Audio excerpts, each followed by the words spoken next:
On this week's edition of New York Now, a bill that would ban wildlife killing contests has passed the state legislature, but there's some confusion over the bill. We'll break it down with Brian Shapiro, New York State Director of the Humane Society of the United States. And later, healthcare is expensive, and so is health insurance. We'll dive into the industry with Eric Linzer from the New York Health Plan Association. I'm Dan Clark, and this is New York Now. Today, the Senate majority will pass legislation. I will fight like hell for you every single day, like I've always done and always will. Passing these bills on the floor, making yet another stand. Welcome to this week's edition of New York Now. I'm Dan Clark.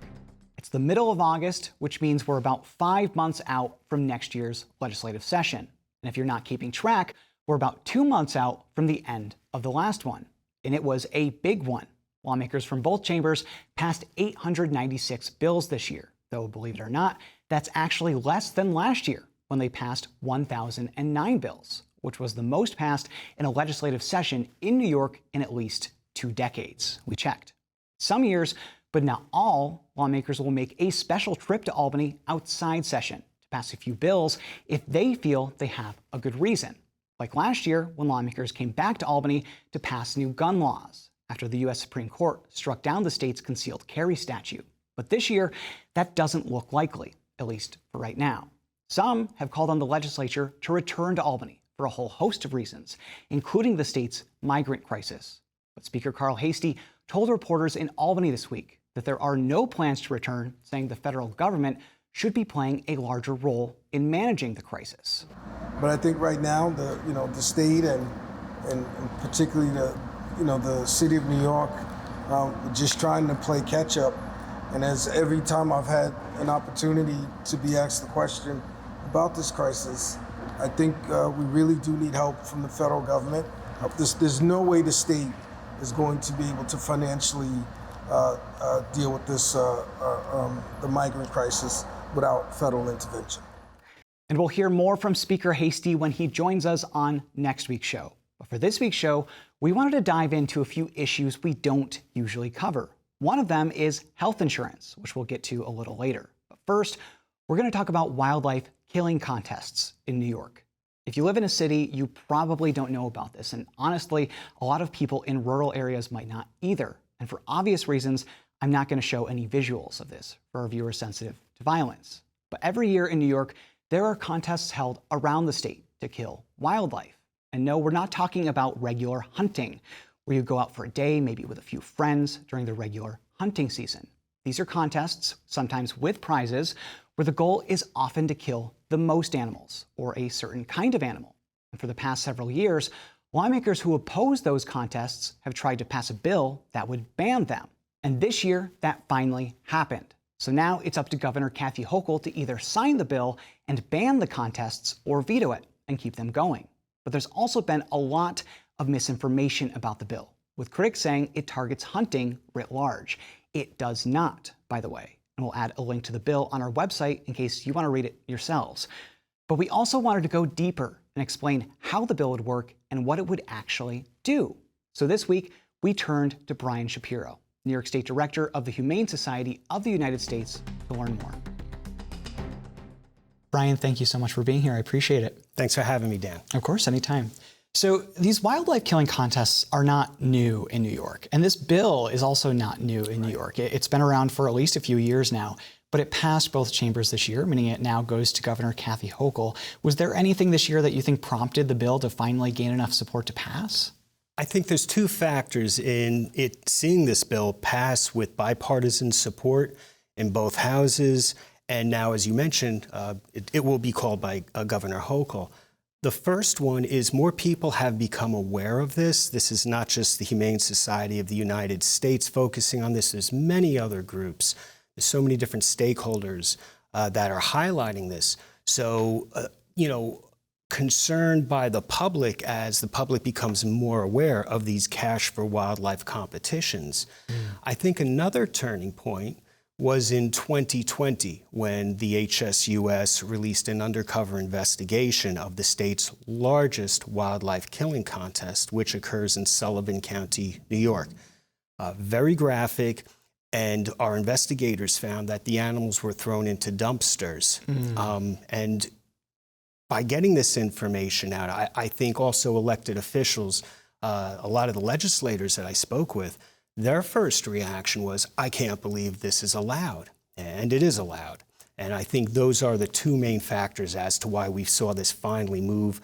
I'm going into my 12th year as the state director, and this has always been on the plate as one of the bills that I've been working on. Can you kind of lay out what kind of contests this bill is targeting? Because I think there is some misinformation, some confusion that it's targeting hunting writ large, which it's very much not doing. So can you lay out what would be banned under this bill if it's signed? Excellent. So yeah, this is not Sunday hunting with the family. This is not traditional hunting that many of us are accustomed to, those of us who come from rural areas or have spent time in rural areas. The concept of a wildlife for cash competition or a killing contest is where contestants will register, put money into a pot, and then over a specific amount of time, it could be a 2 to 3 day period, kill the most, the heaviest, even the smallest wildlife. Now, this could be a fox, it could be a woodchuck, it could be a coyote, which are often the most targeted victims in these contests. And then at the end of the contest, the animals are either counted or weighed and then discarded as so much trash. This is not a wise use of our wildlife resources. This does not include bear, deer, or turkey, as these species are not included in what we know as wildlife killing contests. They are already highly regulated by the New York State Department of Environmental Conservation. There are regulations for reporting the number of these animals that are taken within the hunting seasons. So many of these animals that we see, they do not have bag limits, and one can hunt as many as possible. And that's why we see so many of these animals used in these fringe competitions. This does not affect any bag limit or hunting season. This legislation, the focus is on one thing, and that is to stop the use of our shared natural resources, our wildlife resources, held in public trust for all the people of the state, simply for cash and prizes. That is the only thing it would do, and New York could be the 9th state to put this prohibition in place. You know, there are some people that will be watching this right now and ask, why is this a bad thing? Why are these contests bad? Why should we ban them? What would you say to them? I would look at it from, I would share a number of things. The first one, as I mentioned earlier, wildlife is held in public trust for all the people of the state. So when we hold extreme competitions, who could kill the most wildlife or the heaviest wildlife, beyond the ecological impacts of that, that kind of flies in the face of the public trust doctrine. I'll give you an example. Having been in this field for many years, I work very closely with a number of wildlife rehabilitators across the state. Now, when one is licensed by the state as a wildlife rehabilitator, someone who, they are unsung heroes, people who will get called, I found an injured squirrel, I found an injured bird. I called one 2 weeks ago about a bird in my yard, and they gave me excellent advice. That individual, during their licensing process, was clearly told wildlife belongs to the state, the people of the state of New York, and cannot be kept and sold. So, there is a precedent for that. And also, in New York does not allow bounties. A state entity does, it's in our laws, our ENCON laws, cannot offer bounties. So, these are a number of the reasons why there's a focus on this. And, the other part of this is, honestly, the basic cruelty of this. To have contests where there is not a use, it's a wanton waste of these animals. One contest in Greene County is referred to as the Crow Down. And we come across these contests, they're not widely advertised. They're often in chat rooms. We find them online. People will send us posters. For this particular Crow Down, money from the pot is being offered for animals, the poster says dead or alive.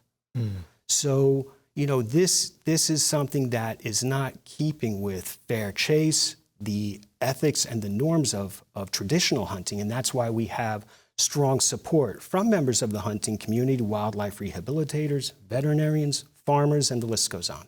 Who are the people that will be enforcing these laws? As I hear you say about, where you find these events, they might be organized in a Facebook group or through a text message chain. So a lot of people just may not know that they're going on. Who are the people who are going to be tasked with enforcing it? Are they local police? Is it the DEC? Excellent question.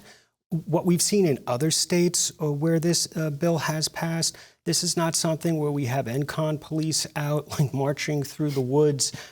We've seen when it is made, when it's prohibited, the contests stop. Because this is, if someone wants to go out, and let's say there's a species, fox, coyotes, where there's no bag limit, within season, one can hunt. That is their tradition, to hunt these animals according to what the bag limit is. But as far as the contests themselves go, they're taking these animals, and this is not a wise use of our shared resources. Some people who are opposed to this bill in the legislature, when they were speaking on the floor, really seemed to single out coyotes specifically, saying, well, if we can't hunt as many coyotes, then perhaps they may kill more sheep or more chickens on people's property. And for some people, that's their livelihood. What would you say to those people? So, these are emotional arguments, right. And I understand until someone knows and understands this, what a lot of the contestants have been doing is saying this will end hunting, that there is a slippery slope.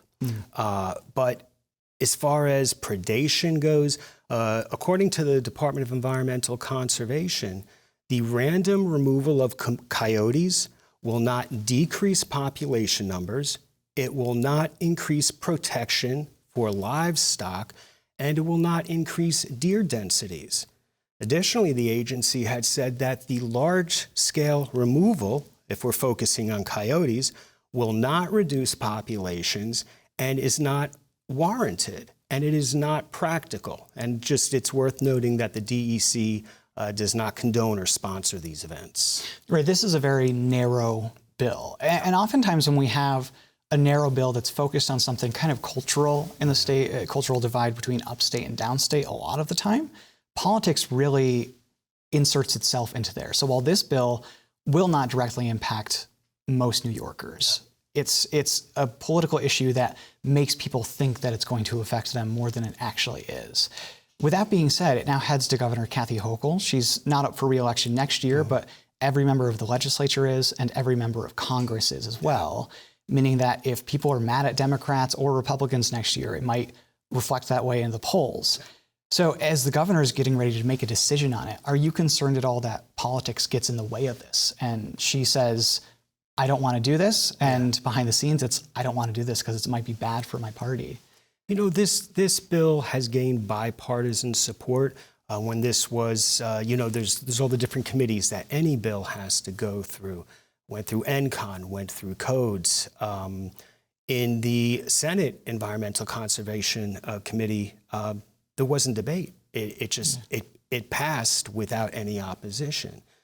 So far as, the politics of this, we feel this is a popular piece of legislation. It has public support. The HSUS, partner organizations such as the Adirondack Council, New York State Wildlife Rehabilitation Council, and other groups, we feel it's actually a popular piece of legislation, and that it is something the governor should look forward to signing and supporting as soon as possible. And it's a bill that we will certainly be watching in the next couple of months as the governor considers it. Brian Shapiro, New York State Director of the Humane Society of the United States. Thank you so much. Thanks for having me, Dan. Hochul has until the end of the year to make a decision on that bill. We'll let you know when she does. But turning now to health insurance in New York. It's about this time every year that the state decides how much health insurance companies can increase their rates. This happens every year, like last year when the state approved an average increase of about 10%, which was about half of what they asked for. And this year, insurance companies are asking for a similar increase, but they say that's not their fault and point instead to the rising cost of healthcare in New York and across the country. At the same time, Progressives in Albany are making a fresh push for a healthcare overhaul with a new version of the New York Health Act. That's a bill that would enact single-payer health care, meaning the state would take the place of insurance companies who are against the bill. And something we've never done is talk to the actual insurance companies about these issues and others before the legislature. So this week, we spoke with Eric Linzer from the New York Health Plan Association, which represents insurance companies in New York.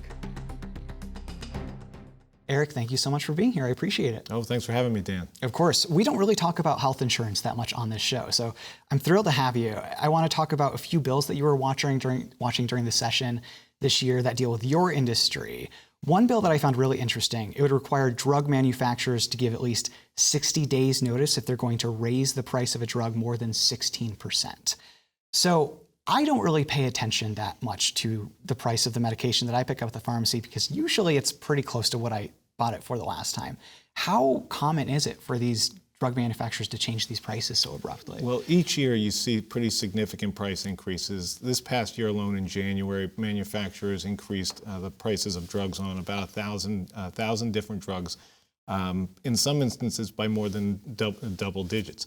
Wow. Last year in 2022, about 850 medications got increased, again, some by double digits. And these are pretty common drugs that treat cancer, hypertension, ADHD, things that most individuals need. The real challenge with this is that while these drugs may provide tremendous clinical benefits, they shouldn't be a blank check that consumers have to pick up the tab. And really what this would do would provide employers, consumers, health plans, and providers some advance notice that you can plan appropriately before you're dealing with a significant increase at the pharmacy counter. Would the bill deal with, would it allow any kind of state entity or anything like that to push back on that proposed price increase, or is this just we're just giving you a heads up? This is a notice requirement. Now, back in the 21 state budget, the state gave the Department of Financial Services the ability to investigate price increases on drug manufacturers over 50%, but it didn't require any kind of pre-notification. This is a good consumer protection bill.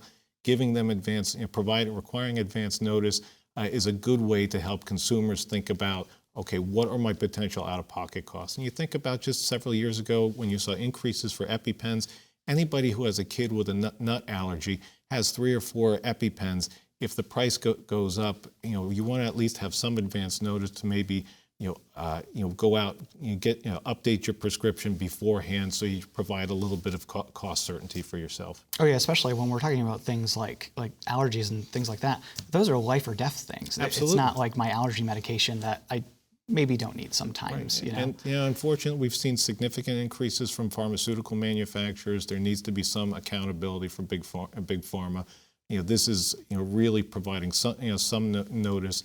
As I said, it's passed in a number of states. Our hope is that New York would follow suit and do something similar. So that kind of leads me into my next question for you about the cost of healthcare. You're going through something right now, not you individually, but your members are going through. You request every year from the Department of Financial Services rate hikes so that you can charge consumers more. You say that that's because the cost of healthcare is going up. Talk to me about what that looks like from your perspective. Where do we see those changes? Why have a rate increase? Sure. So health insurance is expensive because health care is expensive. Yeah. And the underlying factors driving health insurance premiums are the cost that doctors, hospitals, and pharmaceutical manufacturers are charging for services, which we've seen significant increases over the last several years. In addition to that, New York's has particularly high health insurance costs because of some of the factors that have been decided around mandated benefits, as well as taxes that are imposed on health insurance. About $6 billion a year gets imposed on the cost of health insurance through various taxes, fees, and assessments. That adds about $1,000 in the cost of coverage to a family policy. What we're seeing this year is, last year's rate increases were about 8 to 9%. The rates that got put forward in May to the Department of Financial Services were somewhere between 15 and 20%, depending upon where you are in the state, what type of coverage, whether it's individual or employer-sponsored coverage. And what that really reflects is those underlying costs. Over a 5-year period from 2017 to 2021, we saw nationally prices for healthcare services go up about 14%. New York, they went up about 18%, and there's no indication that there's been a slowdown in those costs. In fact, with inflation and other cost pressures that providers and pharmaceutical manufacturers are putting on, those costs are going up even higher. Why are they going up so much? 18% is not a small number. Right.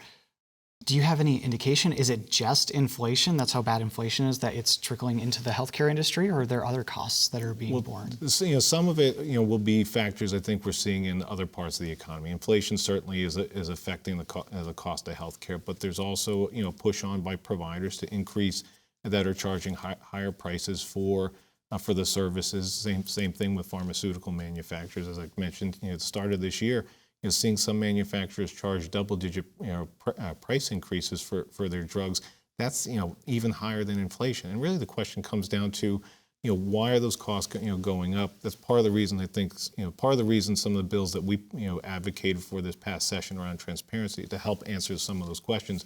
But at the same time, health insurance premiums are inextricably linked. When healthcare costs go up, premiums reflect those costs. Do you see a realistic scenario ever where healthcare costs could go down? So then maybe your members could request lower rates. I don't think that may happen. Well, I think there's certainly if things were done to address underlying healthcare costs. I mean, you move beyond some of the bills we talked about around price transparency. But if you were to take some of the steps to address some of the challenges in the marketplace. For example, there's legislation that we've pushed for and we hope gets taken up next year that would address some of the anti-competitive contracting practices that hospitals undertake. Where they require things like all or nothing provisions in their contracts, so that where a health plan may want to contract with one particular facility, you have to take them all on. That adds to cost. That creates dysfunctions in the market.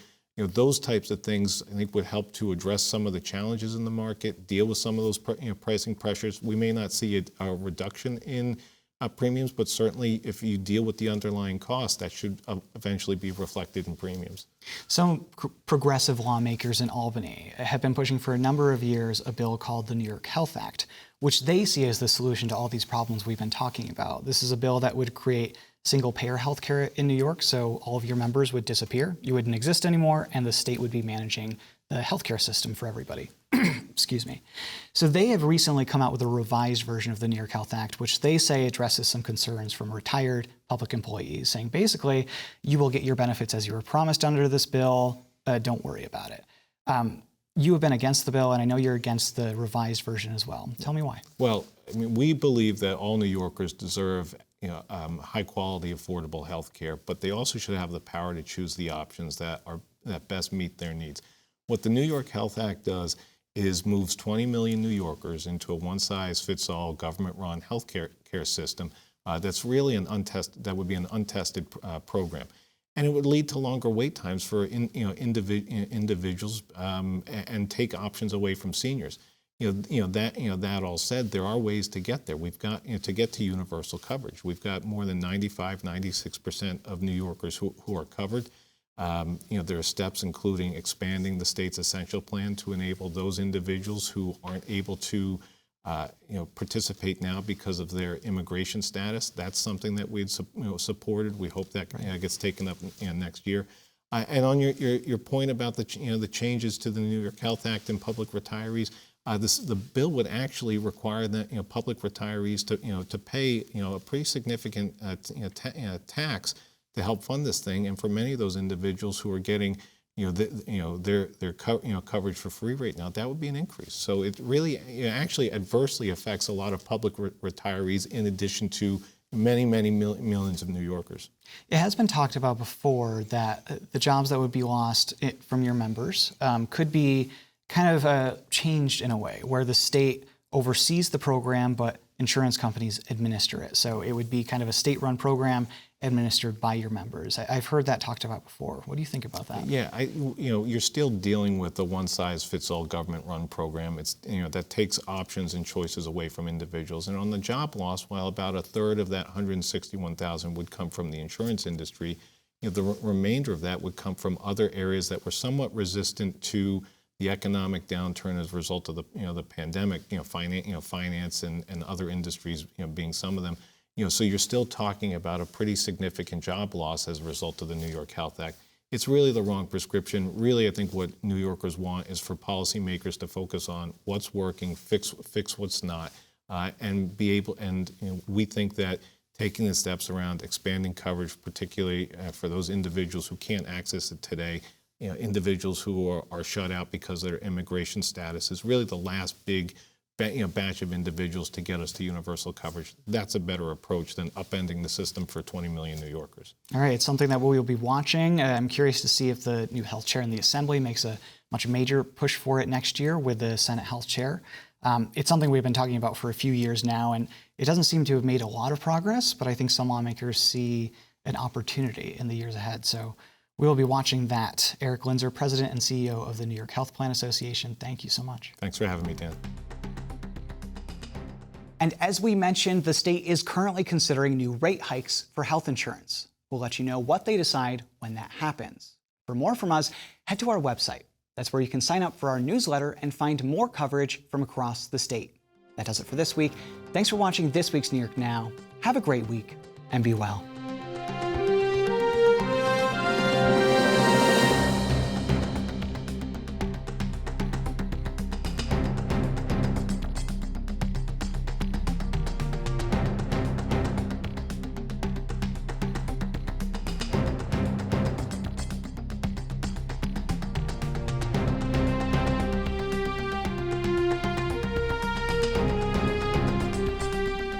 Funding for New York Now is provided by WNET,